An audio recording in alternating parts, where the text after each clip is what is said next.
Good evening. My name is Dennis Lohaus, and I'm the president of Rock for Israel. I wanted to welcome all of you here to Arundecoit Country Club for our program this evening, featuring a wonderful speaker and writer and commentator. Before we get started with our program, I would like to invite up the, let's call him the spiritual leader and guidance of Rock for Israel.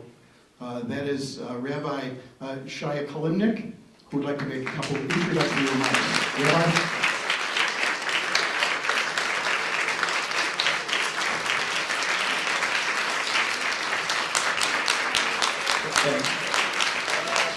Rabbi, if I were Jewish, please be my rabbi. Thank you. You know, I select the places that I could go to during this time of this unusual journey that I have. And Rock for Israel, as I just told somebody, is a very important feature of our community because of its proactive voice in getting messages across to Jews and non-Jewish people about certain things that happen in Israel that we need to know and respond to. But before I get into that, I'm going to try to be as brief as possible, which, trust me, I will. A few things. First, I want to thank Rock for Israel for having conducted bone marrow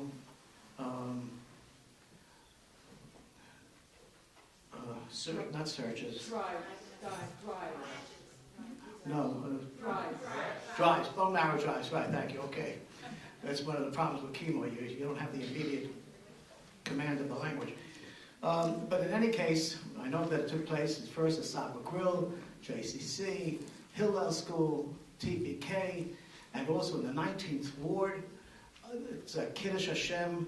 I am so grateful that it's in my honor. I always ask God that I hope that there's going to be recipients of the bone marrow that has been collected, and there will be a life that is saved, lives that are helped, and that's an extension of Rock for Israel. It's not on the agenda of Israel, but I don't know how to express my appreciation more than I am saying right now. I felt it important to come out tonight because there is a very important feature to tonight's event. Tarek Fatah is an author, as we know. The Jew is not my enemy. He provides us with a very important message. But I don't see it. Oh, here he is. Okay. The pictures don't give you justice. You look much better.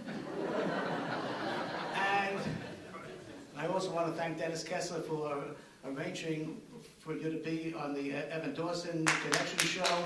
Right there. I listened to it intensely today, and I was very much informed, encouraged, and I was comforted. Because in this world, we need people who strive to bring shalom.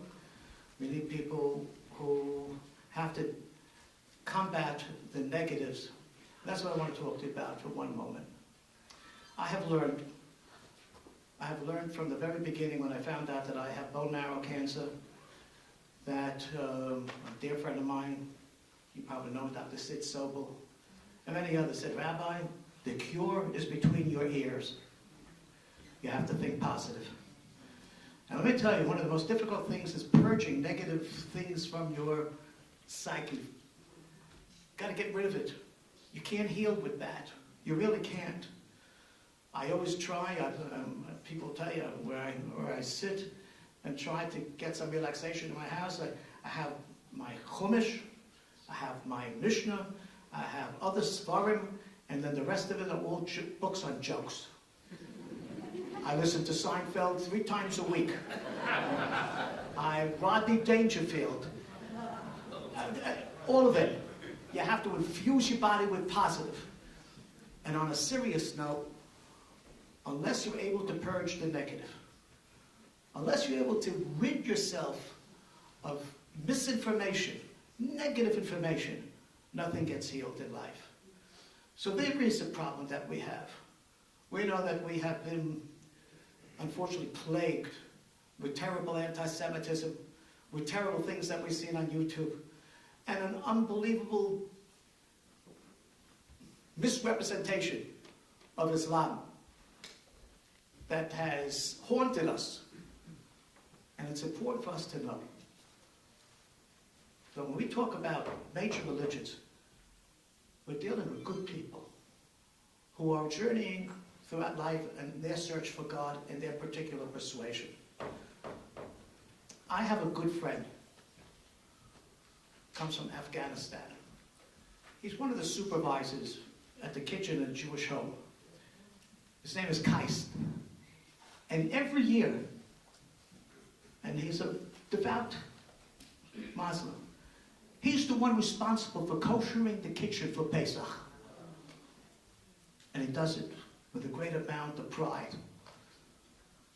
And I feel very proud of that appointment that he has.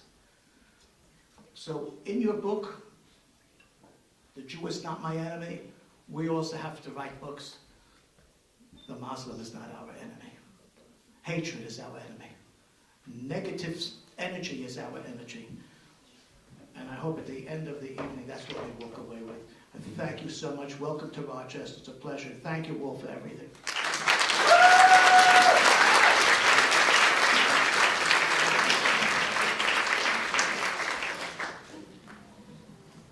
Thank you very much, Rabbi, for those wonderful words. I'd like to call up our moderator, if I could, A.J. Caschetta. Did I do that right? Caschetta? Who is a senior lecturer at RIT. His most popular class is called The Rhetoric of Terrorism. He holds a PhD from New York University, where he studied the effects of the French Revolution and the Reign of Terror on British society. After 9/11, he began focusing on the rhetoric of radical Islamists and on Western academic narratives explaining Islamic terrorism. In 2014, he was made a fellow of the Middle East Forum, and in 2015 was a Shulman Ginsburg Fellow at the Forum. So, AJ, thank you very much for coming, Doctor. We appreciate having you here.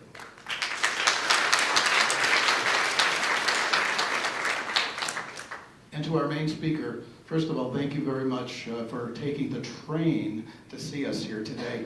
We were talking about the fast ferry, which was not a pleasant conversation at all, but coming from Toronto, that would have been much shorter, certainly.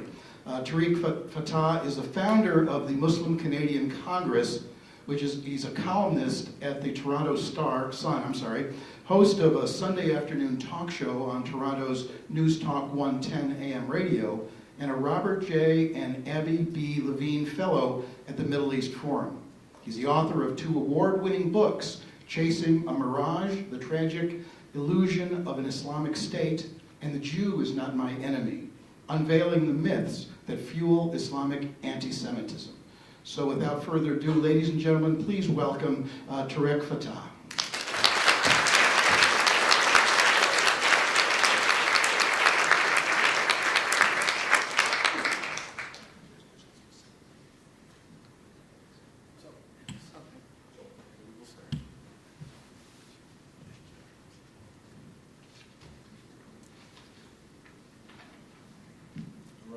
So I thought we would start by having you tell us a little bit about the organization that you founded and run and what it's like to be a reformer.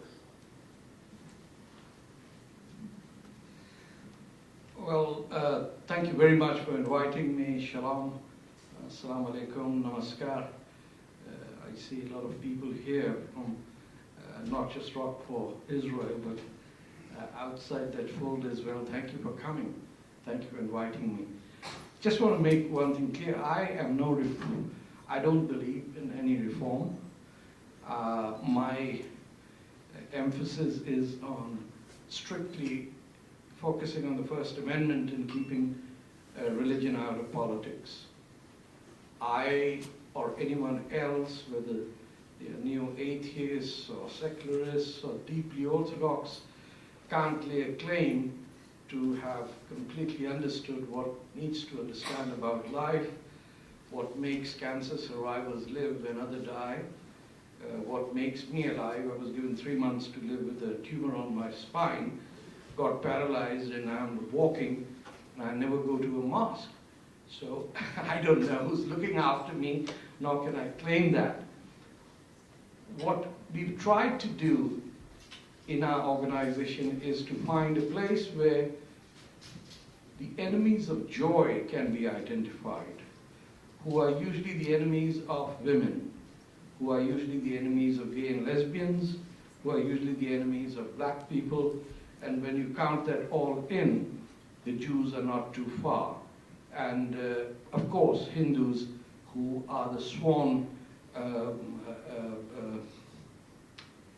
victims of the triumph of Islam over the world, without which the end of times won't come, and therefore the Ghazwa-e-Hind, which hardly anybody in North America knows about, but which is a prerequisite for human civilization to end, which everyone believes is a joke, except we Muslims know that end of times catastrophe and the annihilation of human civilization is a belief that we all share, and without confronting it, we are merely applying aspirin paste over my tumor on my spine. And so we created this organization knowing that it will be very tiny and it will be very difficult, but it will trigger some interest in why it has become such a norm for Muslims to hate.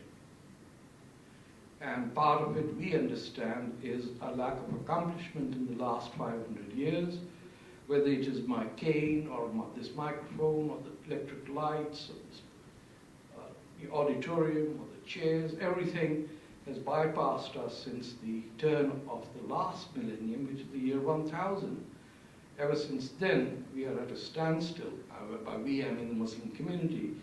And our frustration comes out at the success of others. On one end, the Jews, who are so few that no Muslim can claim to know a Jew. And Hindus, who are so many that a Muslim needs to somehow demean them to show that it is their fault that they are not succeeding. And no one takes responsibility to admit that perhaps putting women on the back of the bus might be the first step that we could take to let them come to the front rows and give the respect to our mothers, daughters, and wives and sisters for us to move into the 21st century. We haven't succeeded, but what we succeeded at is making sure that Sharia law was banned in Canada. We did it by begging those who hate Muslims that do it as a favor to us and stay out of this discussion. And we succeeded without a riot, without anyone, which is legislated throughout Canada, and unanimously with all parties. And if you look into anti-Muslim attitudes, I don't accept the word Islamophobia because it is a legitimate fear that people have of Islam. And yet you've been called an Islamophobe. Yeah, but look, I can't control what other people do, but this is one thing. Canada is the only Western country where you do not have anti-Muslim hate. And the only reason is that the appetite to stand up to jihadis has been taken on by Muslims. We don't have Pam Keller or Robert Spencer or Bridget Gabriel. We have Muslims who fight jihadis. In the United States, you don't have any. And that is a problem. So you give rise to folks who are fulfilling the vacuum while Islamists in the White House, both in the Bush and the Obama administration, have penetrated to the extent that even President Obama goes to a mosque tied with terrorism where women were told to go to the back seat. And he was okay with that. Not only that, Michelle was okay with that. So you can tell how far back the United States is and how much Americans can learn from the Muslims of Canada to make sure that what the rabbi talked about, negativity, you can't just pray for positivity and it will come. You have to sacrifice and fight the real evil for that positivity to germinate, if that's the word. So that's who we are as an organization. Okay. Then let's get right to the core of what you were just referring to. Is that a microphone? I think this is recording, And and what's so that we're for? sharing this. Oh, okay. So that Okay, fair everyone enough. can hear us. Fair enough. Okay, so I want to quote from an essay by Daniel Pipes titled "Aim the War on Terror and Militant Islam." This is from January 6, 2002. From January 6, 2002. The passage goes, "Islam itself, the centuries-old faith, is not the problem, but one extremist variant of it is. Militant Islam derives from Islam, but is a misanthropic, misogynist, triumphalist, millenarian, anti-modern, anti-Christian, anti-Semitic, terroristic, jihadistic, and suicidal version of it." He called in a later essay for the challenge. The challenge is clear. Muslims must emulate their fellow monotheists by modernizing their religion. No more fighting jihad to impose Muslim rule. No more endorsement of suicide terrorism. No more second-class citizenship for non-Muslims. No more death penalty for adultery or for honor killings of women. No more death sentences for blasphemy or apostasy. Can you tell us your reactions to those? Well, he's accurate, but it won't have any effect because he's a Jew lecturing Muslims. It's going to bounce off without any resonance. The challenge that we face today is that we really, by we I mean, how could I say we? I mean the non-Muslim world, whether they are Jews, Christians, atheists, Marxists, Hindus, or Buddhists, have not made partnerships or have helped people who could speak what Daniel Pipes says and be able to take that message anywhere. A whole industry has evolved after 9/11 where an entire segment of individuals have garnered their own personal followings by writing books or going on trips and tours and lectures to non-Muslims and getting acclaim and having no effect. So you could make documentaries, you make films, nobody watches them. Daniel Pipes can write, it can't happen. Because once you are seen as the adversary who has left Islam or is a non-Muslim, then you're not in the team. So if you form ex-Muslims of North America, well, you left the goal. The other side is going to score as many as you want. There is no goalkeeper there. The solution that there is so counterintuitive to the North American mindset, they will simply dismiss it. For example, in the Muslim world today, the only country that is not going to invade any other country is Iran. Yet 100% of Americans, and especially the Jews, think that Iran is the worst country. And who are your allies? Saudi Arabia, that blew up your buildings. And they're all connected. With Twitter is invested with this. Prince Talal is involved with all the major Jewish billionaires in this country. They're all working in Citibank, everywhere. And all of you are convinced that Iran is the problem, with no nuclear weapons. And you have nothing to say about Pakistan that has 200 pointed at Tel Aviv. But you don't know that because most Americans think the world ends at Iran. And after that are dragons that breathe fire, and there's Bali and Goa and strange Japanese and somebody doing yoga and all these mysterious Hindus. Where did they come from? Hare Rama, Hare Krishna, they think, oh, it's not the 60s anymore. Nobody knows a damn thing, anything east of Iran. And mind you, it's a 4-letter word, so it's easy to remember. And those idiots keep doing exactly what you wonder they should do. The Iranians are considered the Jews of Islam. Seriously, they are accused as not being Muslims. So the Iranians then have to attack Jews to prove that they are Muslims.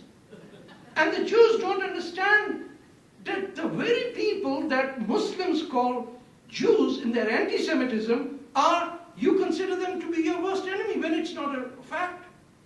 Nobody's going to tell you this because it will not sell a book. I'll not get invited to another lecture. Even at Herzliya, the counterterrorism conference, when I expressed this, there were retired IDF colonels and generals who were being fooled by Pakistani intelligence officers who were there. Women, stilettos, red lipstick, hijab. I can define what works and what doesn't work in the Western world. They were there bringing the Pakistani propaganda to the IDF. And those generals were swallowing it because she had a British accent. How could anyone lie if they have a British accent? So who was wrong? I was wrong. And she was right. And she's an agent of the Pakistan ISI. She still lives in New York. Everywhere she goes, she's got a British accent. Everybody says, she's so lovely. Oh, you've got to be lovely if you have a British accent. If you had a Ukrainian accent, would anyone believe you? They said, send him to an ESL class. Is it coincidence, like how our mind processes this? And so he said everything that's right. Daniel Pipes is probably today the most learned academic in the West or in the world on Islam and Islamic issues. But he's a Jew. So no matter what he says, has got to be wrong. If you feel I'm way off and you can't understand it, please interrupt me. But this is how it works. There are 150 million Muslims in India, out of which barely any of them are not Islamists. Yet each one of them has a veto on how the government of India behaves in its relationship to Israel. Do the Israelis know? No. If I went to Israel and said, how do you spell India? They would say G-O-A, because that's Goa. That's where they go. They think India is Goa and Indonesia is Bali. These are the two big, massive Muslim populations that can change the course of human history. But they are neglected. So I wish we were at a stage where Daniel Pipes would be listened to. I read him because I learn from him about Islam. I know he has written Fi Sabilillah at the turn of the last Islamic millennium, where even the Saudis asked him, this is way before 9/11, what does he think? How does he perceive? Because he's a scholar. Unfortunately, in a climate where anyone who says the right thing the argument is not on what, it's not about the merits of an argument. It is what label you are on. That's a Zionist. Aha, the neocon. That's a neoliberal. And so nobody in today's climate, after the Cold War, discusses ideas, they discuss labels. But he's 100% right. This is a battle for Muslims to win. No amount of non-Muslim interference or the suggestion that Muhammad was a rapist or Muhammad killed 700 Jewish children and this slaughter happened or that happened or he had a child wife. That is merely to satisfy your ego and to look around the hall and say, I told you so, I told you so, Muhammad's a rapist. You go back very satisfied. Are these SOBs? What can we do with it? What's the solution? Has anyone asked what is to be done? Lenin asked. But that gives away my own, let it be right now. But that's the question, what is to be done? There are 1 billion Muslims, they're not going to fly over. There are 3 million in the United States. From Keith Ellison, what's the name? Keith Ellison, to Tulsi Gabbard, a Hindu, a Muslim supporting a Jewish candidate for the president. What better? Coming together of the stars, can you imagine? That's happening in the 2016 election. But who do we meet in Rochester to understand about Muslims? The same interfaith industry. The same mullah gets invited, sits with the rabbi, has some food. Interfaith dialogue. Interfaith dialogue, one of the most rotten ideas ever created. And I say, are there no Jewish strippers meeting with Muslim strippers? Is there no cab driver who's Jewish meeting with a Muslim cab driver? Are there no woodcutters? Are there no carpenters in the Muslim world? Are the only Muslims that get recognized to be Muslims? Do we have to be that ugly? That, oh no, you can't be a Muslim, you look like me. So they look at someone medieval wearing a long frock and say, oh, that's a good Muslim. Look, he even tripped while he was getting onto his motorbike. You have ascertained that Muslim has to be stupid, and only stupid people can be Muslim. Therefore, we will meet in interfaith nonsense about whether a horse can fly, a monkey can carry a hill, what's it, a mountain, to get a weed for the Hindus, or the snake can talk for the Christians. Is this what we are discussing? Because nobody's converted anyone in the last 15 years of interfaith. They started meeting after 9/11, remember? Let's pray together, hold hands. Nobody converted anyone. They fooled each other, had a lovely party, dressed up like a circus, and everybody went home. Show me one Muslim that any Jew or Hindu or Christian converted to say that First Amendment is fundamental to the United States of America. Sharia should be banned from the United States of America. Show me someone that you have managed to convince. Nobody. And that's the failure, not of the Muslims, of the non-Muslims. So let's try some of the origin of this. You wanted to talk about Saudi Arabia. Can I get a glass of water? I think there's one right next to you. Oh, that's okay. So you're a step ahead of me with Saudi Arabia. I was going to get there. You know, we know that we are told Saudi Arabia is our ally. Of course, you write that Saudi Arabia is not our ally. There's 21 pages of the 9/11 Commission report that are still black that we don't know what's in there. So maybe none of us knows if Saudi Arabia is an ally. However, we do know that Wahhabism and the so-called Wahhabi lobby has exerted a great deal of influence on the West. So maybe you could talk about that. We were mentioning a few days ago a book by an Indian scholar, a physicist named Murthy Muthuswamy, who has written that what the Muslim world must do is embrace India and abandon Saudi Arabia. Okay, you guys may not know, but we who are Muslims know. The most rotten thing on this earth is Saudi Arabia and its pretty boy Pakistan. These are the two countries that have fooled you. Your politicians have bribed your congressmen, have bribed your ambassadors. Every American ambassador to Saudi Arabia or Pakistan always ends up with a fantastic job. Prince Bandar bin Sultan in Wall Street Journal had the audacity to say, knowing that he had both Bush and Obama as his little puppies, he said, we take care of them when they lose their elections. So when they win it back, you know what happens. You got your Assistant Secretary of State losing State Department files in a hotel room that end up in Islamabad. And she's not charged because nobody wants to hear or read in disclosure what will come out. How many of you are aware of that? Obviously not. Her husband died alongside the Pakistani dictator, General Zia-ul-Haq, in his air crash. How many of you know that? No, you don't. You know Saudi Arabia occupies the holiest place of Islam, Makkah and Medina. How many of you know that? You don't. Well, that you know, but you haven't pressed for it, you haven't asked for a BDS against Saudi Arabia. That's what you should do. You say, oh, we should stop BDS. No, bring him on. Let's have 4 more BDS, one against Turkey, one against Saudi Arabia, and the biggest against Pakistan. Then we'll see how these lefties, these Sharia Bolsheviks, scurry around and say, comrade, what does it say about this? It's very complicated.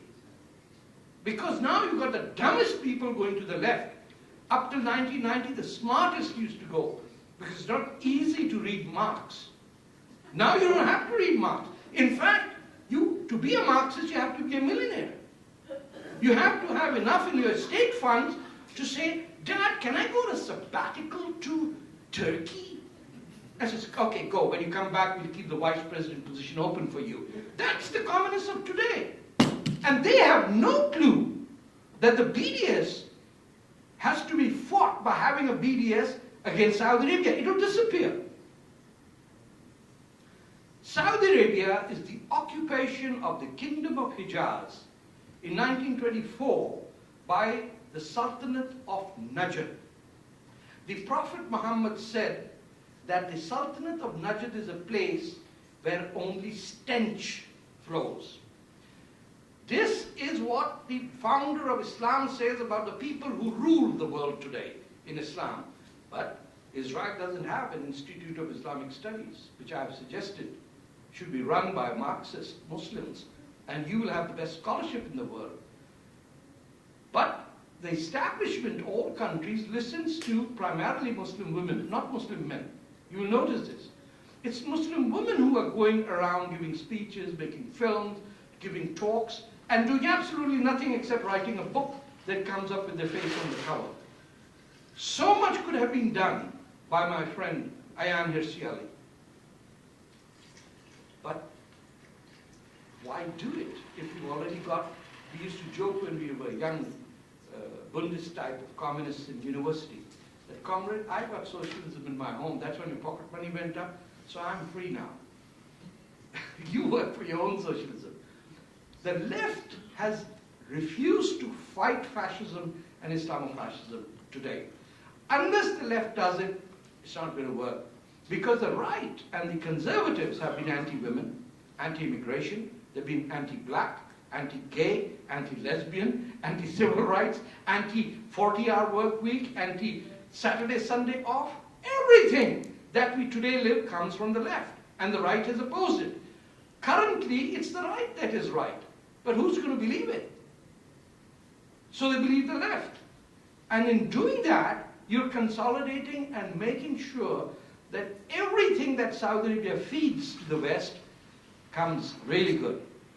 Today's center spread in the Toronto Star is an interview with the Saudi foreign minister, depicted as an intellectual.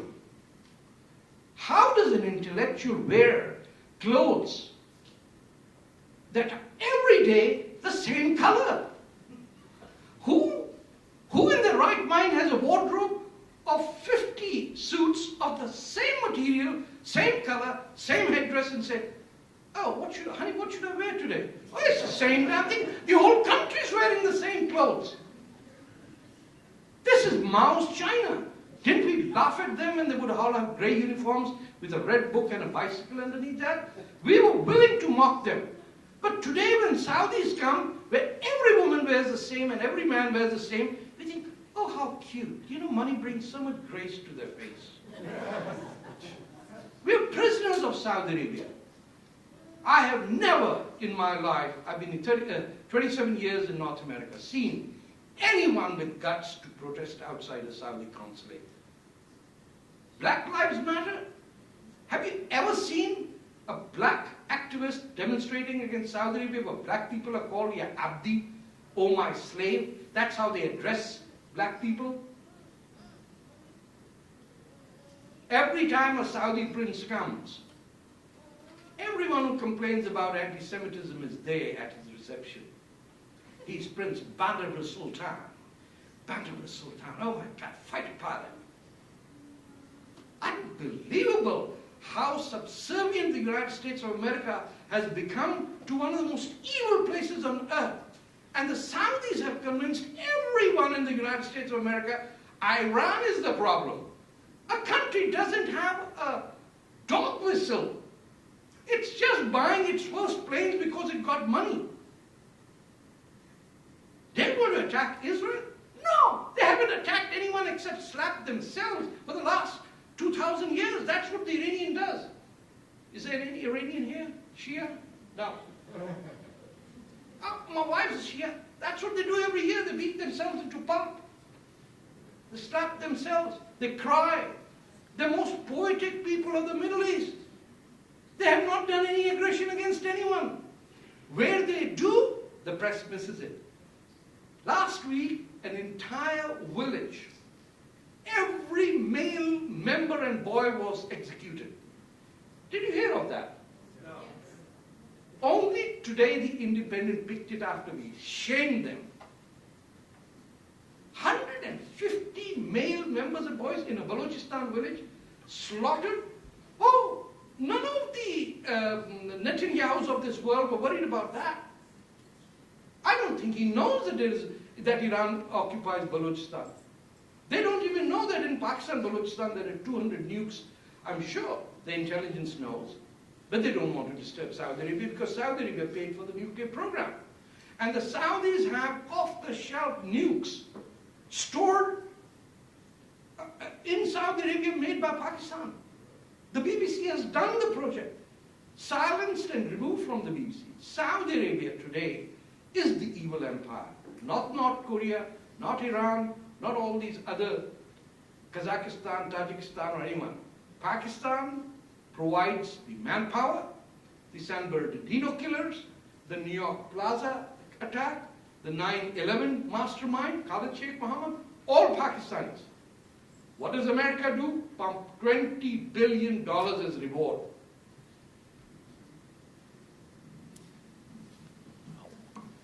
More on Pakistan then. You've written about what some scholars call the Hindu Holocaust, which I'm betting most people don't know about. So there's a long history here. If you could talk a little bit about that and then maybe bring us up to modern times when the ISI, the Inter Services Intelligence Directorate, created, according to most people, the Taliban, or at least had quite a hand in it. I'm wondering also if you know Saeed Salim Shahzad, whose book, Inside Al-Qaeda and the Taliban, which exposed the connections between the Taliban, Al-Qaeda. He was killed? He was killed. The book was published posthumously. Yeah. Your mic. You see, wherever, just to go back in history, Islam died when Prophet Muhammad died. The first dynasty of Islam was founded by his enemies, which is the Umayyad dynasty. The day he died, 18 hours in the summer of 632, it was May 23rd, in the 40-45 degree temperature, the body lay there for 18 hours. Nobody buried him. He's the only Muslim to have been buried without what we call the namaz al-janaza, which is the last prayer. Because everyone and his uncle was pulling each one's beard to get to be his successor. And the first racist doctrine in Islam was introduced after he passed away, which was that the only people who can rule as caliphs are from the tribe of the Quraysh of Mecca. And everyone else is to serve that tribe, especially if they were black, if they were Persian, or if they were Indian, the three crabs of Islam, because we all carry Arab names without even knowing why. From that point on, the first 100 years, it was an Arab empire that spread in the same year, 711, where Gibraltar, which is named up, which is why I'm named and many Muslims are named Tarek, is the mountain of Tarek, Jabal al-Tarek. Spain was invaded in the west and India was invaded in the east. Everything in between, the Arabs were able to wipe out the language, the script, the religion of the indigenous people. The Damascenes, the Eastern Orthodox Church, the Zoroastrians, the Persian script, the Egyptian religion, the Coptic language, nothing exists. But from the year 710 to the year 1857, that the Muslims ruled over India, it is the only place on earth that Muslims were unable to wipe out the indigenous language, the indigenous people, and the indigenous culture, cuisine, everything. In fact, the only viable Islam that can exist today emerged from India because of its connections with the dharmic religion, which is called Hinduism, but essentially is Sanatan Dharam, which means eternal truth, born on the banks of the Indus civilization. The Vedic books are 7,000 years old. Islam and Arab forces combined with Persians couldn't destroy it. However, in that 1,000-year period, hundreds of millions of Hindus were killed. Over this 1,000-year period, the Hindu concept of time is very different from the Judaic-Islamic concept. The numbers that the Hindus use, ours end at 1 trillion, theirs go to 1 trillion, both in plus and minus. What we consider the 4 billion years as our existence, they consider it to be a blip in human existence. So you've got to understand that from a Hindu perspective, time is of such greatness, and the reincarnation of the human soul is such that he or she doesn't take it too seriously. He can still survive, she can still survive, and India's existence today is a testimony that it is home to the Jews, the only country ever where there was no anti-Semitism, where even the Muslims were not anti-Semitic, which is remarkable, which I'm studying. There was no resistance to the Zoroastrians. There was no resistance to the very people who killed them and embraced them. And when the author you quoted said that they should embrace India, it is true. But because it is said by a Hindu, it will not be accepted. This comes back again. And the Indian Muslim leadership is so pathetic that those who are secular and liberal say, sure, it's not my problem. Those who are retired like me after 65 and can't be fired, don't have a problem being promoted, where do they escape? Oh, my grandson, my granddaughter, I love to spend time. They will never, ever put their own time and money to fight for what is good for future generations. So they sit aside, they become Bollywood stars, they become authors, they go on television shows and proclaim they're atheists, but they always remain anti-American, because that is their pass to come back to when trouble hits. Because the Islamists don't have a problem if you leave God, like Tarek Ali, he's celebrated. If you leave God, like Communist Party members of parliament in India, who don't believe in God, nor Muhammad, but they are liked. But Taslima Nasreen, who shares the same feelings, is hated. Because Taslima Nasreen is not anti-American, and the Communist Party MPs are anti-American. And so you find out that the dividing line is no longer about religion. It is about a hatred and contempt for Western civilization. And so India can provide this fertile soil where reason and rationalism and patience and goodwill and smile And yoga can really fight and embrace each other, because the 150 million Indian Muslims are not going to go away anywhere. They're going to settle down there. But somebody's going to tell them, why don't you name your children with Indian names? Why do you take Arab names? Because the Arabs hate Indians, especially the Indian Muslims. If you want to see real racism, you should see an Arab treat a black or a brown Muslim like garbage. Especially if a white Christian or a white Jew comes, the Indian or the Pakistani or the Somali Muslim finds his value dropping like that. There's no bottom to it, of what can be inflicted on us. I've lived there 10 years in the Middle East, so I can tell you. So India provides that solution. But India cannot do anything because Pakistan exists as a cancerous sore on its very forehead.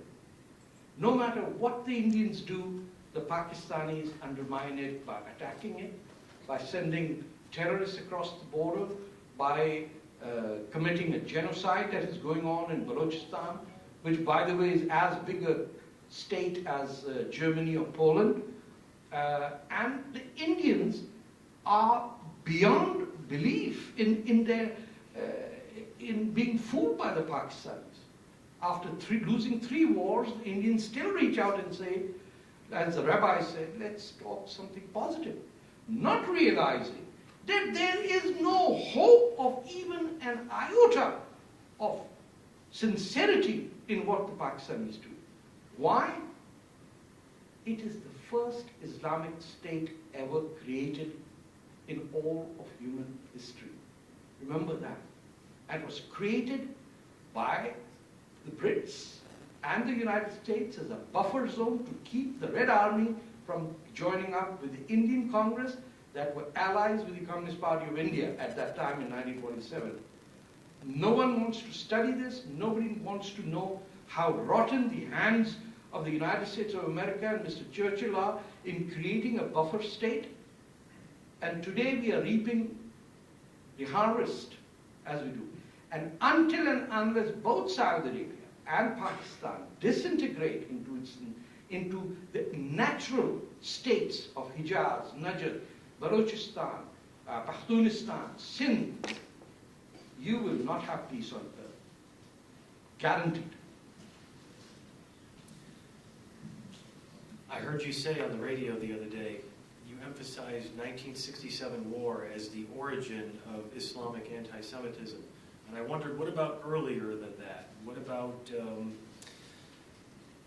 the information that you were offering on the radio that didn't really go anywhere about the Hadith? You offered a pretty unconventional idea about the Hadith when somebody called in and wanted to talk about history and not distinguishing between Islamic history and Islamic tradition and history. So here's your chance to elaborate. There are 2 questions he asked. One is about the 1967 war and its impact on anti-Semitism. In doing that, let me bifurcate the Muslim world between Arab and non-Arab. The non-Arab Islamic world had absolutely zero anti-Semitism till the 67 war. As I give an example of Pakistan, and I mention it in my book as well, we had students who, in school and college, not college, by that time they had left, who were Jews. We still have a Jewish cemetery in Karachi, looked after by Baloch. There's one gentleman who does it full-time on his own money. He's a Muslim guy, but he takes care of the Jewish cemetery, and for no other reason other than a very strange concept in the Muslim psyche, which is generosity and justice. You might not recognize it, but it is very difficult for a Muslim to hate a poor person. This is very unique. I've never met, even the worst Islamist I've seen melts when it comes to helping someone who is poor. It is from the zakat and the khairat, the concept of Just as it is there. So this gentleman is taking care of a Jewish cemetery. Up till 67, I distinctly remember in 1963 there was a movie called The Daughter of the Jew. And it was a play based on Roman theater and all that. And it was a Golden Jubilee hit, and the woman who played as the Jewish princess was the heroine, in a scene in very positive light. And the word Jew meant someone of wisdom. Nobody used the word Yehudi with a negative sense. It was the word Yehudi meant was a positive adjective to something. I even remember if certain cuisines, if they were made very well, somebody would say, "Kya baat? Ye kya Yehudi khana banaya?" Like, what an amazing Jewish food you made. But 67 changed that for two reasons. If you recall the burning of the dome on the rock, the fire that engulfed it, and how it was whipped till after the war, the spread of Palestinian students right across through Libyan scholarships. At that time, Saudis didn't have money, Gaddafi used to have money. That money that came sponsoring these brilliant Palestinian students, absolute, delightful, secular, clear, and they too were not anti-Semitic. I never ever met, I went to university 11 years with Palestinians. They would never use the word Jew. I never heard it. Most of them were with the Popular Front, they were Marxists, they were very progressive. There was nobody could imagine at that time that there would be Hamas among the Palestinians. But 71 war and the 73 oil boycott created the demon that we have today, which is Saudi money, its control over mosques, and the notion that the Jew is evil. The opening paragraph of the Quran, the Surah Fatiha as we say, it's 7 beautiful lines, and it says, I start in the name of God. No, that's the Surah Iqra. That it talks about asking God for guidance to us. And then it says, not like those who were led astray, or those who have earned your wrath. It doesn't say Jews, it doesn't say Christians, but the Saudis inserted these words in the Quran, making it the opening page of hatred against Jews and Christians in the Quran itself. And it would be printed and distributed everywhere in our universities. So this happened, and after that there was nothing to counter it. Absolutely no effort, none whatsoever. And then in the 70s, in 79 you had 3 events. The Afghan Revolution, where the communists took over. In Pakistan, the Islamists took over, and in Iran you had Ayatollah's group. There's never been any going back from that time. I don't know what your second part of your question was, or did I answer it? It was about the hadith, but Yes! I'm getting the signal that there's so many questions from the audience, so I think Let me do this one last explanation. You see, the hadith of the Prophet is that, and it is, Islamic law or Sharia is not just the Quran. Quran is only 5% of what is Islamic law. At least, that's why I say Islam died the moment the Prophet died. Because the Quran says very clearly, today I have completed your faith for you. And the Muslim clergy said, well, I think that's the beginning. So 90% of what we have in law is where we claim that God said, today I've completed. He said, no, that's for your problem. We will start afresh. And all of Sharia proceeds from there. Now this notion that the Prophet handpicked 700 Jewish boys and beheaded him has no evidence in Jewish writing. And the Jews can always be blamed for many things, but they can't be blamed that they've not recorded their own tribulations. Like that is one thing. You can't say, oh, we had a massacre, but nobody wrote about it. Oh, there's going to be an epic, and somebody's going to write, there's going to be a debate, 10 people will discuss everything. You can't have 700 kids killed. And the Jews say, oh, I didn't notice that. Where did he go? No, I don't know. Well, he was here. Somebody chopped off his head. Oh, okay, let's move on. It didn't happen. I've been to that city, Medina. I've stayed there for days. 700 bodies. Where were they buried? That city still exists. Excavations have not taken place. No one. They used a story 200 years after Muhammad had died and inserted it into his biography that he did it. Now that it became part of law, so the caliph can now say, to kill Jews is a holy practice, is a sunnah.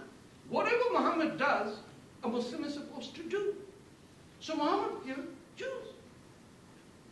I like Jews, but Muhammad told me to kill Jews. What can I do?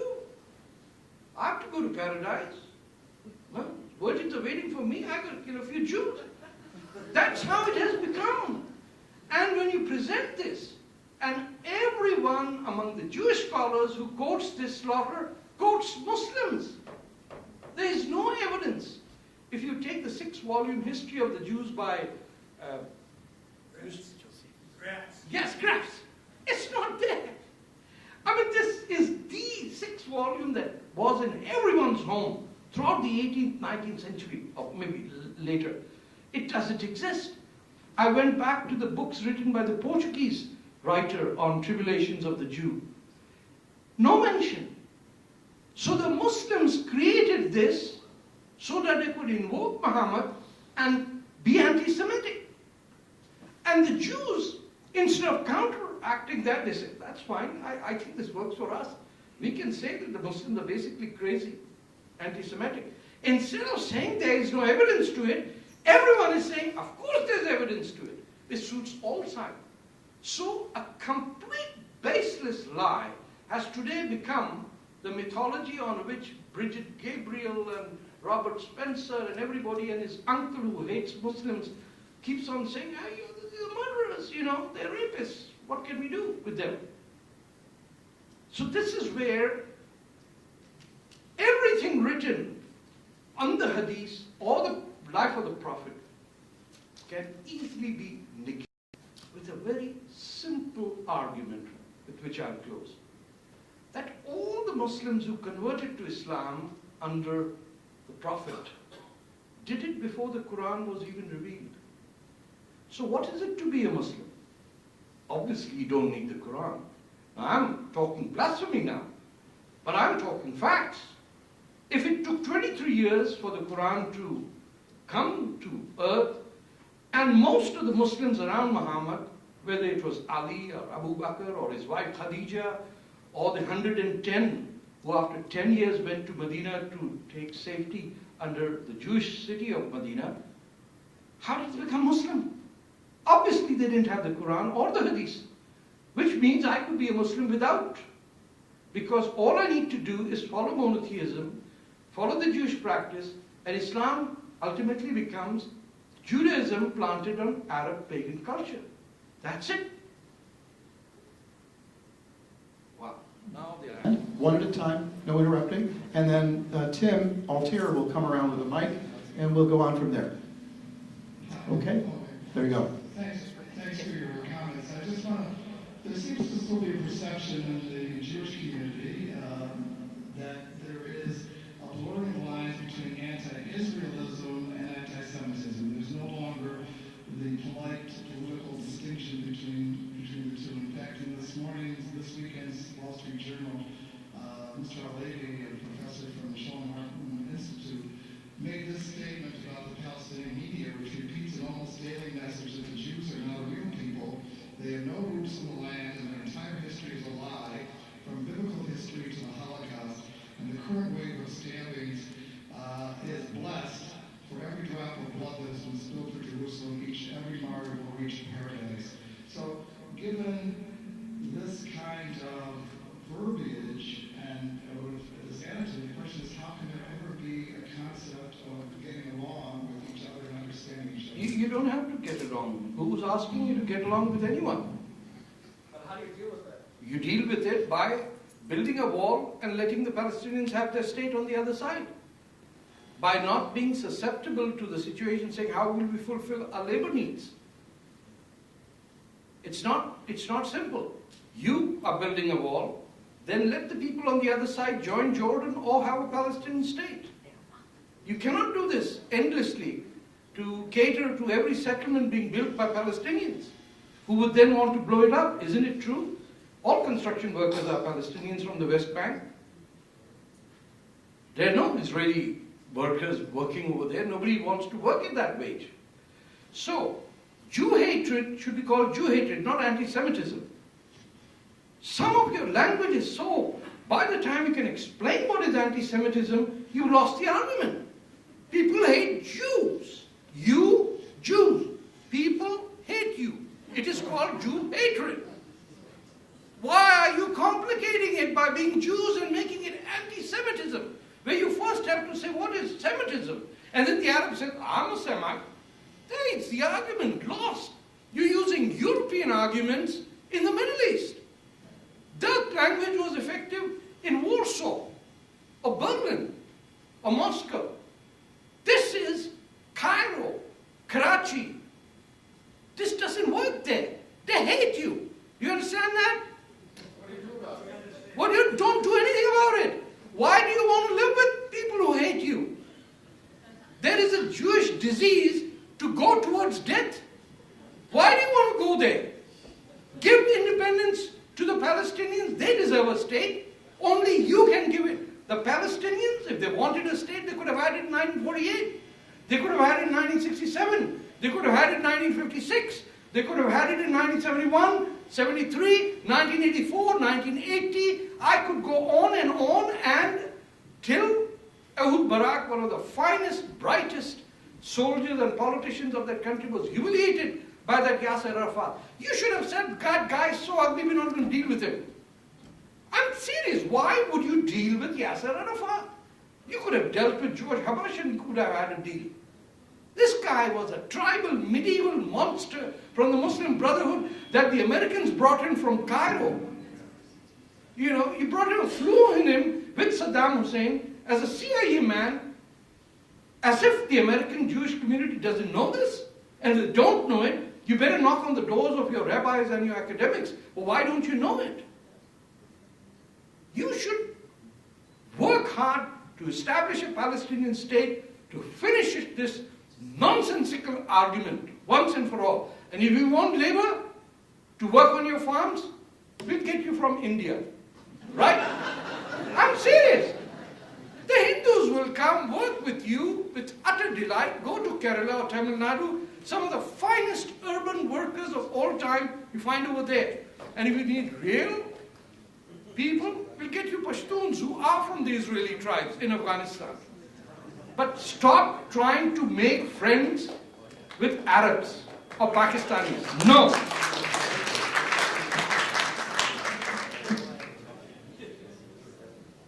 It is my understanding that if someone leaves Islam, he is either killed or at least banned in communications.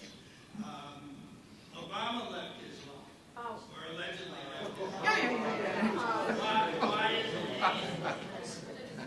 Okay, here's the point. He didn't leave Islam. No politics. No politics. He didn't leave Islam. No politics. No. Let's be very honest. Nobody goes to a madrasa and not be a Muslim. Nobody has two fathers who are Muslim and say, well, actually, our first one was a Muslim, the second one was a Muslim, then my mother's third boyfriend was a Pakistani, and then the fourth one was also Muslim, but I'm not a Muslim. It doesn't work that way.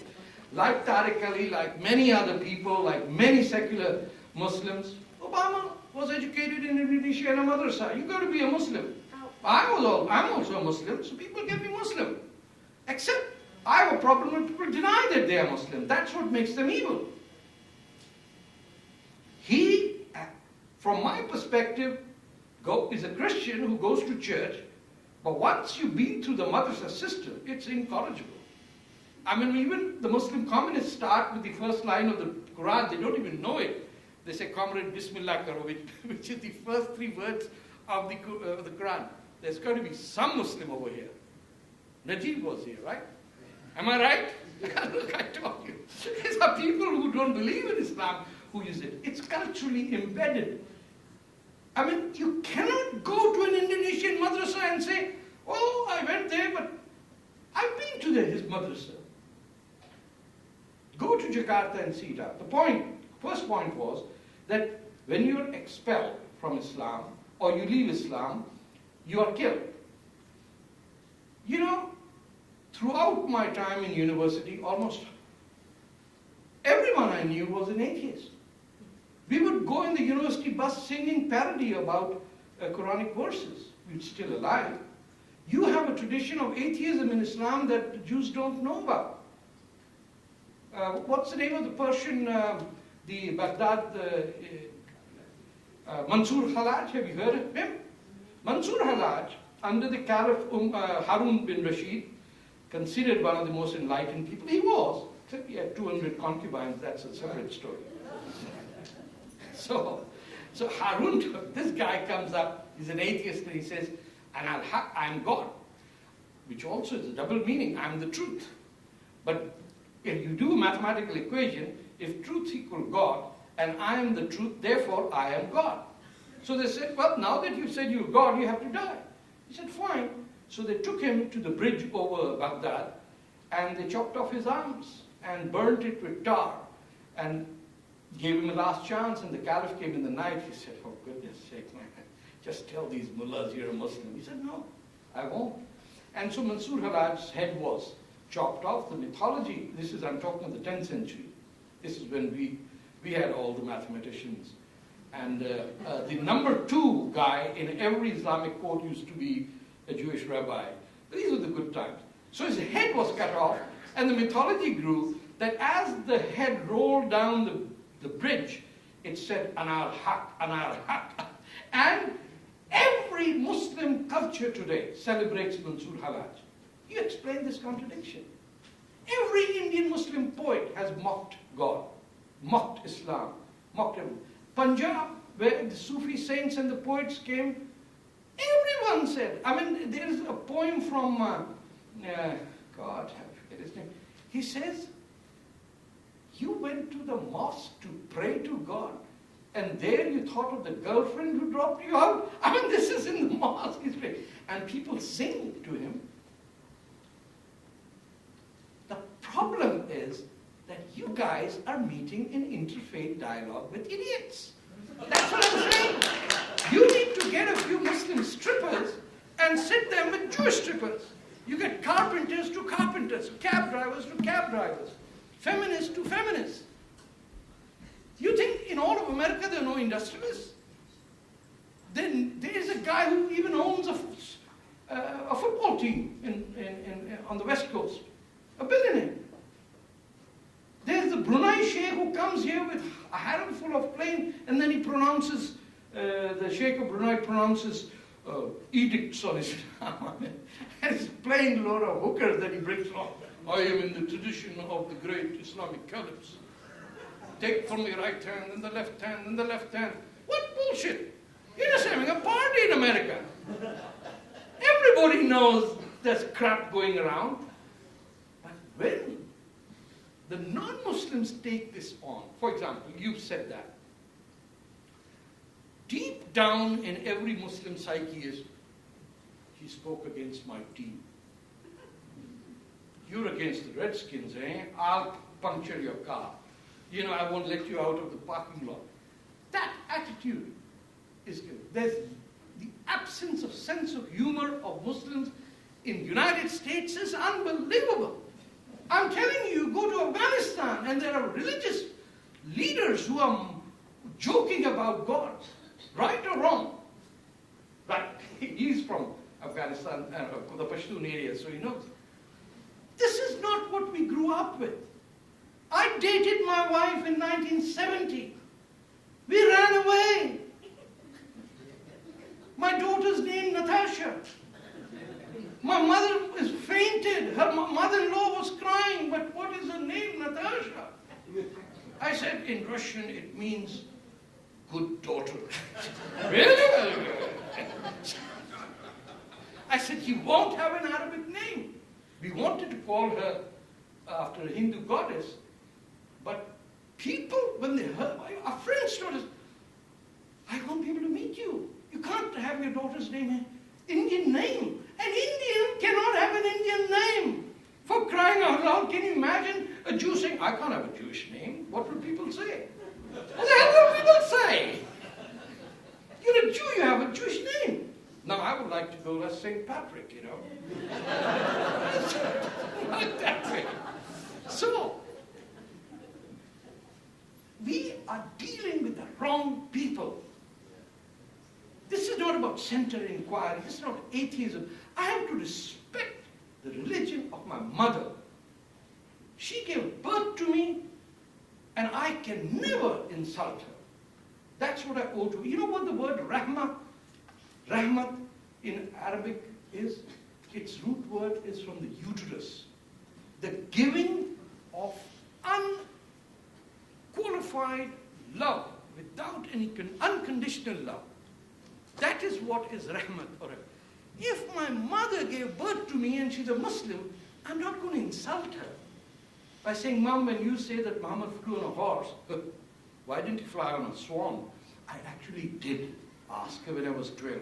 I was beaten. I can't tell you. I said, well, why a horse, Mom? It could have been a swan or a duck or something, a swallow. Why does a horse have two wings and a peacock thing coming out of his backside, you know? That just doesn't make sense. Like a rudder, you know, the Persians have added a peacock thing. But you can't do it when people are religious. You can't hurt their feelings and build bridges. That's where we need the rabbi. Where is he? You see, oh, there he is. Yeah, there he is. Then you need to be completely positive if you want to have change. I'm also a cancer survivor. You know what we did in a cancer ward? Every night we would sneak in a tabla player and a harmonium. And we would have an Indian night every night. Nobody knew. Until we found out that everything was recorded on cameras. And so they said, you think you're very smart, Mr. Fatah, you got everything recorded. But everyone is in the conspiracy. We would sit down on the floor. We told the patients, while I'm here, your relatives will not be allowed, your friends will be. Why? When the friend comes to meet you, he says, that nurse is looking good. When your sister comes, she says, I'll pray for you. Who wants a prayer? I'm still alive. You know? And we got Comedy Channel as compulsory for every patient.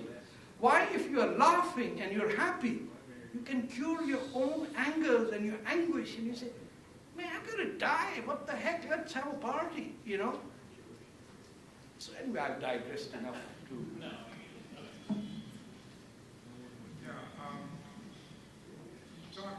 I understand what you're saying when you say don't deal with people like Tarek Fatah and his type. That makes sense. What concerns me, and as an American who aligns himself with Israel, I see the Jewish population is basically in Israel. It's located in 3 major cities. Yes. Now, Hamas and Hezbollah, from a military point of view, and Iran has been supplying, Hezbollah and Hamas with missiles, and these missiles are made literally and put together originally, in Gaza and in Lebanon. Now, my question is, they're getting the Israel Defense Force has the best force, military, but these missiles are becoming more and more of a threat because they're becoming more smart. And as they become more smart, they're going to take out more Israelis. And as that happens, what is Israel's defense to that? Is it all-out war? Is it the use of atomic weapons? And should they? What? Okay, to begin with, let's go back to 1982. When the IDF entered Lebanon, most of you might not know, but Hezbollah welcomed the Israeli forces. All of South Lebanon, which was Shia, was celebrating. Think for a moment why. Think about that. Challenge your own preconceived notions of what it is.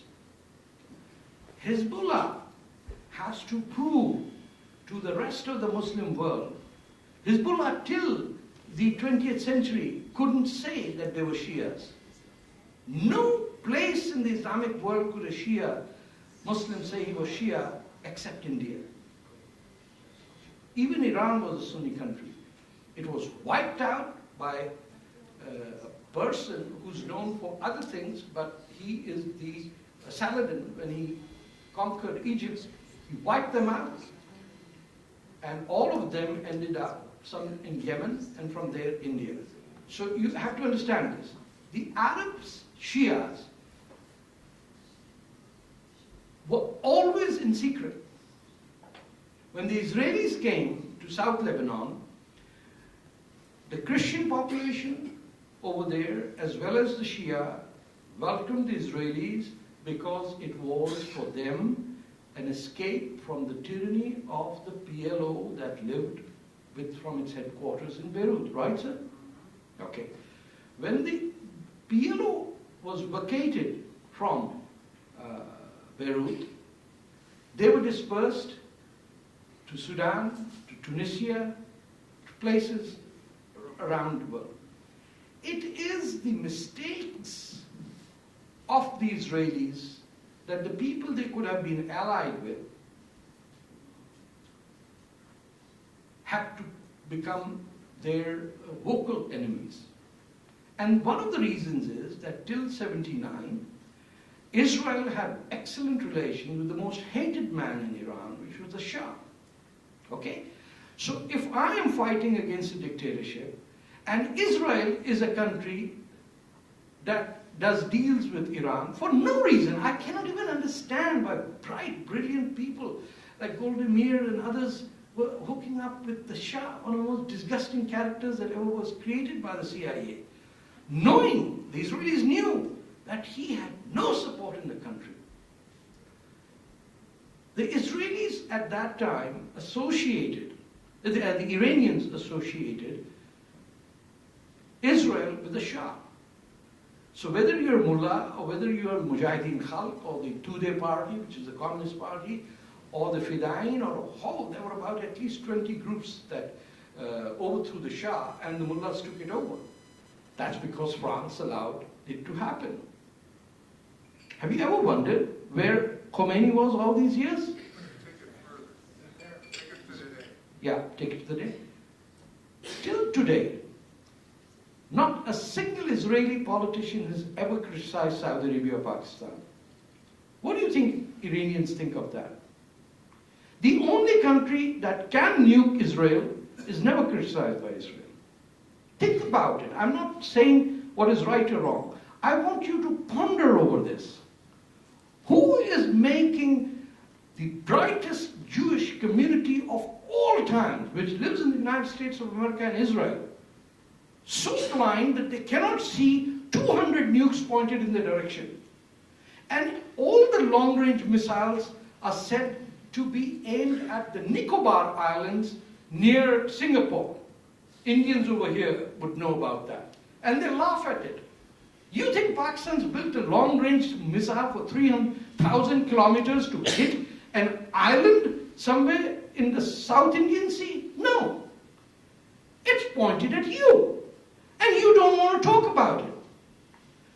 Subtly, I would suggest that partly it is also racism, because Indian Pakistanis are not sexy people to discuss.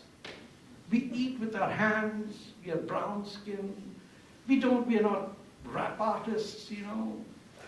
We just get along. We come, drive cabs, then become rich, own motels, become patels, and live happily ever after. We don't bother anyone.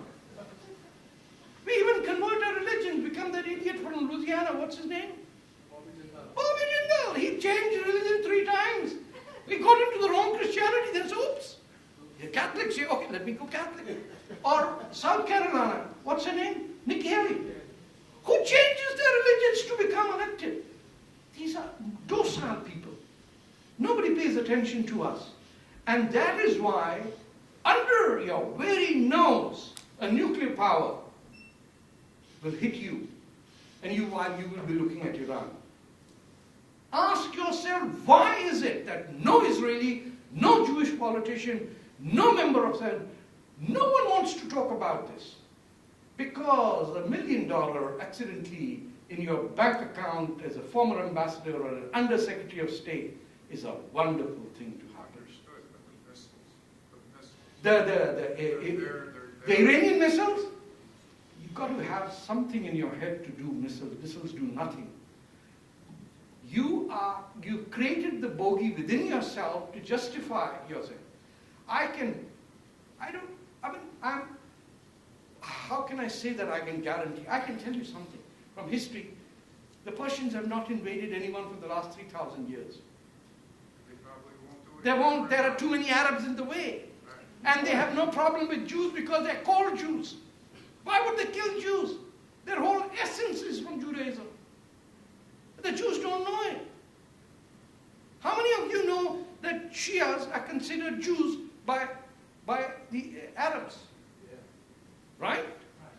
So why can't you get this through? Get me a job somewhere in Tel Aviv. I'll tell those guys. For goodness sake, this is so simple. You hire these damn consultants with $10,000 a day. They fool you. They come back on private planes. People are ripping you apart. That is why is Trump so popular today? He can see through this BS. Why is Sanders popular? People are sick and tired of crap that comes over from bobbing heads like on CNN, what's that one, Gloria Berger or some version? Like, what does she say? We listen to her non-stop crap, non-stop on Egypt and Israel and all that. And I said, my goodness, she's paid for this? So we are dealing with people who have cornered the market on our thoughts by becoming consultants and talking heads. 20 years ago, sir, you had to be a Democrat or a Republican to come on a talk show. And Walter Cronkite, 30 years ago, would have to talk to you. Now an idiot with a big smile and a mini skirt, with a low camera, with crossed legs, is talking to another idiot who's just smiling away. And for 48 hours, they'd say the same thing. Sanders this, Trump this, that. My goodness. You switch to BBC, suddenly you say, oh my God, people are talking sense here. Why? Because America has been taken over by bullshitters.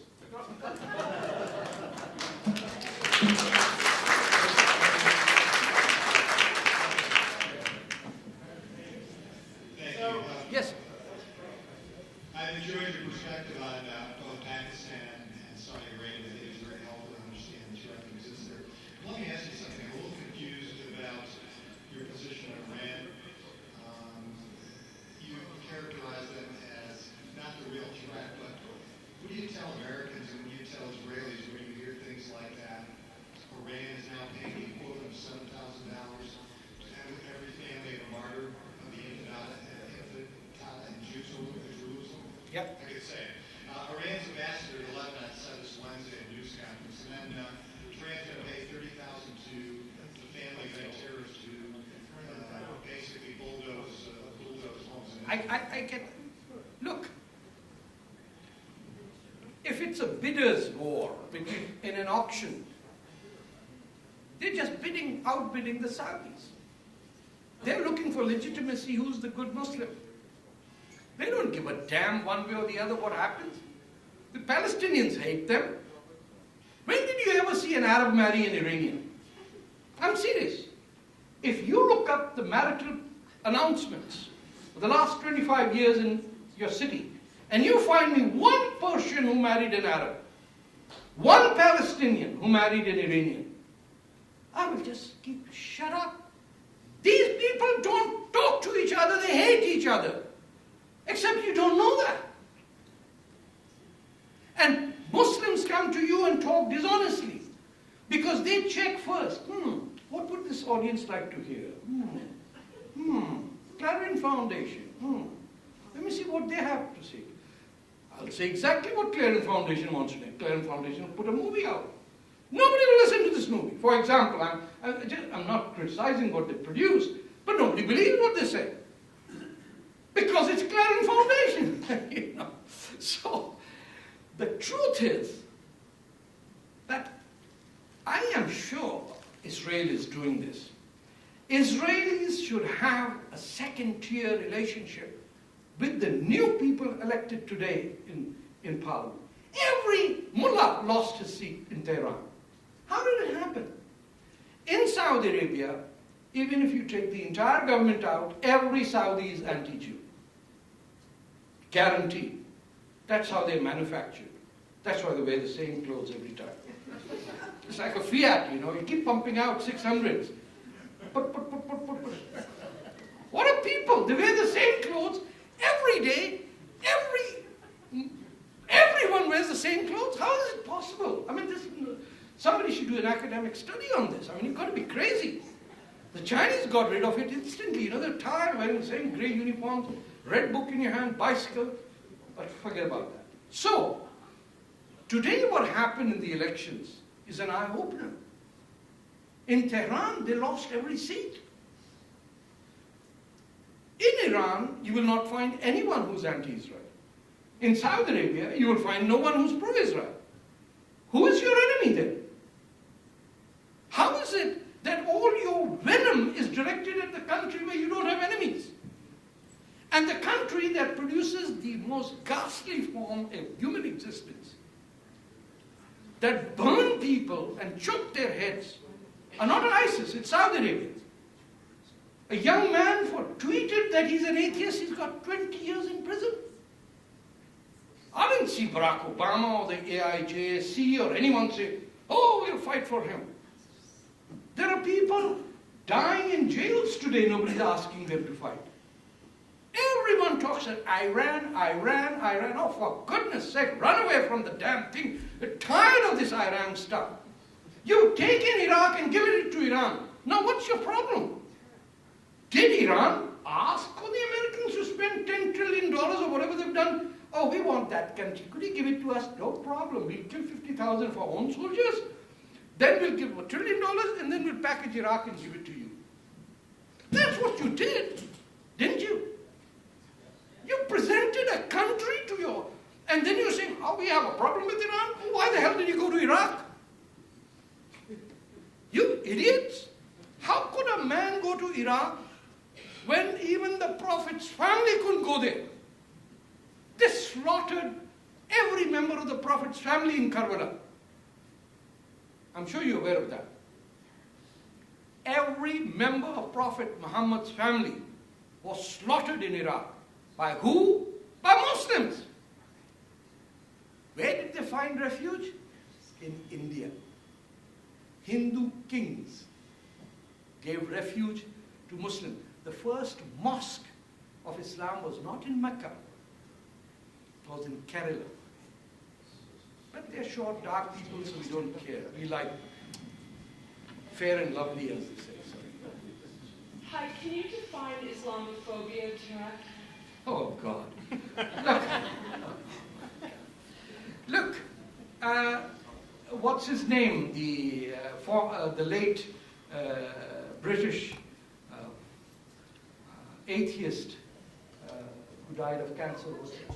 Hitchens described it best. He said it's, I'll paraphrase it, he said it's the excuse of racists who want to silence intellectual thought by saying that anyone who speaks about Islam is a racist. So guilt-ridden, bleeding heart white liberals said, oh, Hitchens, yeah, Hitchens bad. George Bush very good. George Bush says Islam religion of peace. Hitchens say no.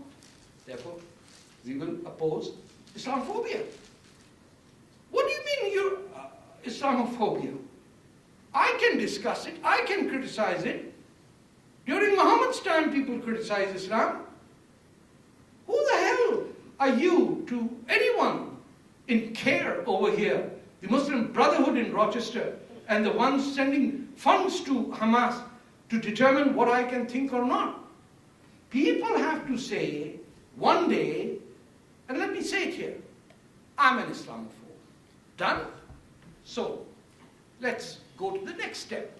They don't want you to come to the merits of an argument. What they want you is to shut up.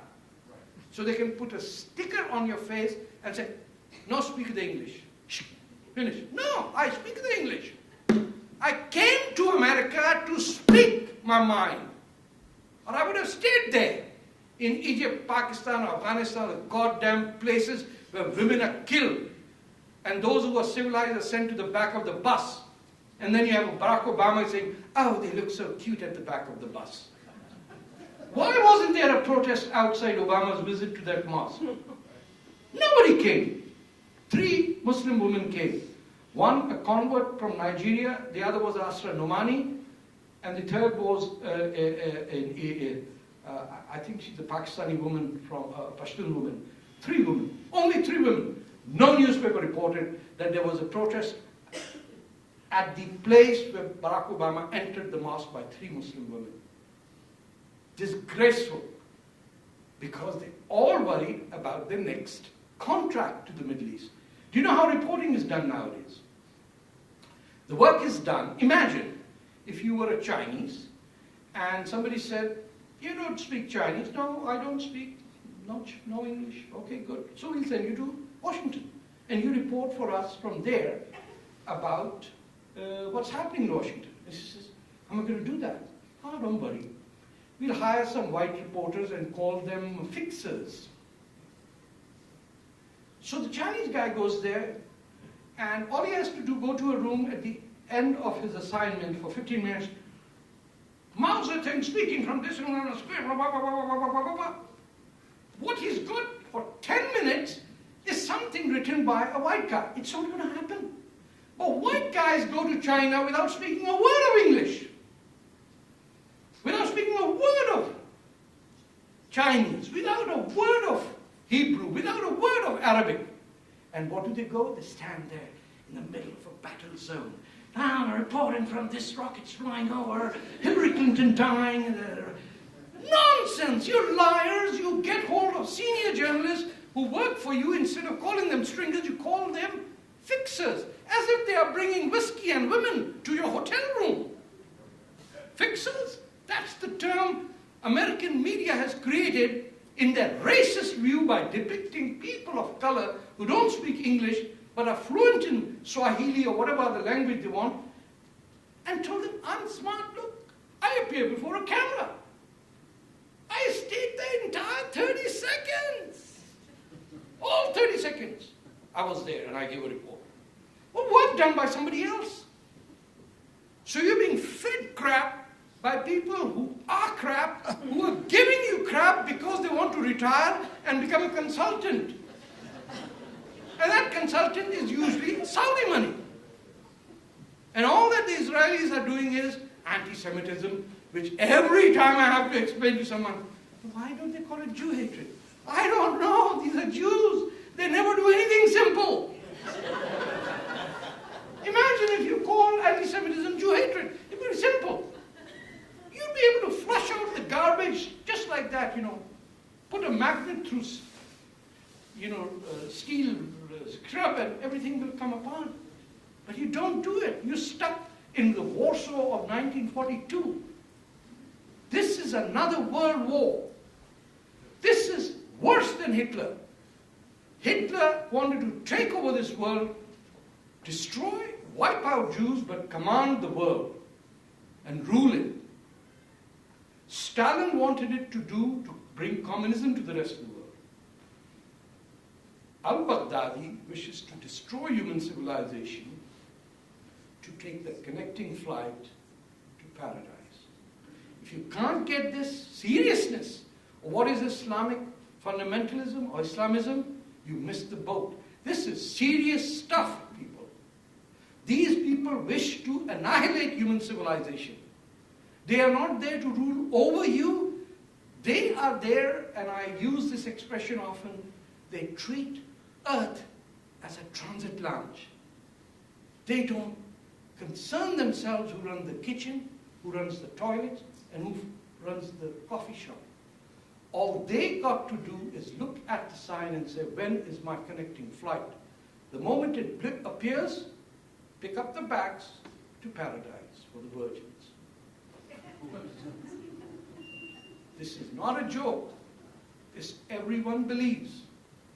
If you are a religious Muslim and you are the nice person who sits with the rabbi, he's not going to tell the rabbi this is what he believes. I'm sharing this with you because I know that this is a fact. There is no escape from the ideology of annihilation that comes after two events. The assault from the Beak, which is the ISIS magazine, the city the Beak, to fight Rome and destroy Europe. And the B-grade army then attacks India, which is called the Ghazwa-e-Hind, to wipe out Hindus. And then appears the Messiah that wipes out earth and takes them. Now this, of course, if you really believe that, I mean, you need to see a doctor. But if they have enough people believing this, and they have nukes, then you got to smarten up. And tell everyone to smart up. Tell your neighbors. The issue is not Islam, the issue is Islamism. The issue is not that Muslims are bad, but that Muslims need to be told polygamy is a piece of crap. That you cannot go to Hajj and slaughter animals and make a dancing party out of it. You cannot take children and give them a knife to slaughter cows and goats as an entrance to manhood. It's all from Judaism. It's your fault. I'm serious. You guys talk about that lamb and the cutting and, we just changed the names. You said it's Isaac. We said it's Ismail. But they do it. Millions of animals are slaughtered by little kids. If bloodshed is the normative, if gushing of blood is cause for cheering, we got a problem. Somebody's going to stand up? No. Where is the damn PETA organization? You have PETA in America? PETA. The animal protection crap? PETA. Why are they so silent? Why are the feminists? Why all the feminists? Oh, it's so lovely to see Muslim women wear that hijab. In Ottawa, they had a hijab day. What is this dead piece of? What does this hair do? And if you wear it, fine. Why are you asking the government of Canada to celebrate it? I have no problem with people wearing it. I do have a problem when they cover their face. I would like it to be banned. But the right to wear the hijab is there. But it gives me the right to ask that question. What the heck is being transmitted from your head that you want to cover up? What the? Just tell me what's going on in that head. Why are people getting bored? Why are people covering it up? What transmission is going on? What am I missing out of this? But we have to then respect people who do it. We cannot go to people and say, you're stupid. No. It's 1,000 years, thousands of years people have been doing that. And I get carried away, but you see, the Sikhs wear it. The Jews wear it, right? The Buddhists wear it. But the Sikhs, Buddhists, and Hindus, and the Jews are not saying we want to destroy this world. Do you see the difference? There's no equivalence there. Every time I say this, well, what about your Jewish friends? They wear the kippah. Yes, but they're not saying we want to wipe out earth. They're only saying we want to save Israel. Don't you understand they have no aims to destroy Cambodia or Japan? You guys want to finish off places you don't even know exist. Kurdistan, one Muslim country occupied by 4 other Muslim countries, and all the women fighting said, first thing they do, take this off. They did it. They did it. You look at that refugee from Balochistan who came to Toronto the other day. All her life she wore a niqab. She got off the plane, first thing she did, took it off, threw it on the ground. It's a tradition, she has the right to do it, and she still covers her head. I support her in that. But she doesn't say that women who don't cover it are sluts. That's the distinction. Orthodox Jewish women are covering their heads, but they're not saying, "Oh, I kill you because you're Islam." They have the right to their belief because it is there since a long time, thousands of years. We can't hurt their feelings. But if that is a symbol, a flag of Islamofascism, which the hijab and the niqab is, if it is a political symbol, then I have the damn right. If it's a religious symbol, I have no right. I cannot tell a Sikh, "Why are you wearing a turban?" Actually, I do, but they just tell me to shut up. Well, that's between friends. But I have the right to tell someone who's a fascist, who's a death cult follower, that I will challenge your political symbol. Sorry. We have time for one more, and then we're going to, I'll call this gentleman. One more, and then we're going to have you sign some. Okay, sure. So one more public question. There was someone here from J-Source. So here's my question. Okay, oh, good. So I'm a loud Jew because that's Yeah, my, yeah. And as Jew and as I'm raising my children, central to my identity is asking questions. Yes. We ask a lot of questions. That's what we're supposed to do. So my question to you is, when you speak in front of a mostly Muslim audience, what are the questions that are posed to you from that audience? Look, many of last time I talked to a group of Muslims is a long time ago. My audience today is tens of thousands of Muslims on Twitter and Facebook who follow me, who can discuss it with me, because people are scared. People don't know who's going to go nuts tomorrow. I have suggested the first thing Muslims should do is stop marrying first cousins. I'm serious. I think 50 generations of inter-cousin marriages has had immense damage on our physiological makeup. 3% of the population of Britain is Muslim. 14% of the handicapped children are Muslim. We need to do things, and they say, they get flabbergasted.